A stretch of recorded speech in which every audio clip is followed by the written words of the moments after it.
Ayun oh, crispy sisig. Mga tamo mga soy. Sisig na gawa sa lechon kawali.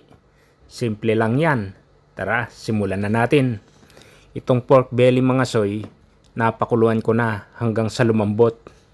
Yung saktong lumulusot lang ang tinidor. Kasi kapag sobrang lambot din, hindi maganda. Pinakulo ko siya ng may tubig, asin, bawang, sibuyas at paminta para malasa. Tapos, hinayaan ko munang lumamig. Dahil nabisi ako mga soy, magdamag ng napalamigan ito. Kaya dry na ang itsura niya. At ganyan ang naging resulta. Pero mas okay yan, lalo na kung i-deep fry mo siya mga soy, para hindi magtalsikan ng mantika. Pwede ring i-oven o turbo oven.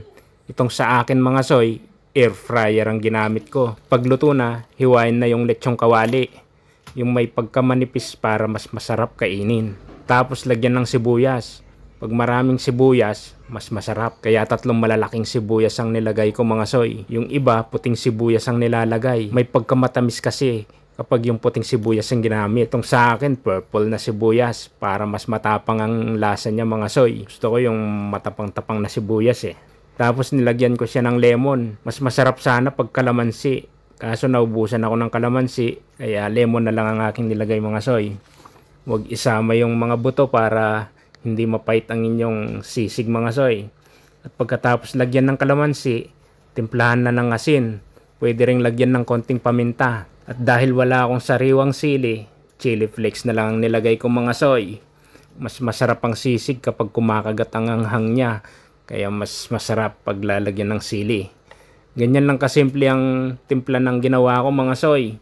Pero kung gusto nyo ng mas espesyal, pwede nyo ring lagyan ng inihaw na atay ng manok para may pagka-creamy siya. Yung iba, nilalagyan din nila ng mayonnaise or utak mismo ng baboy mga soy. Ayun no, handa na ang ating lechong kawali crispy sisig.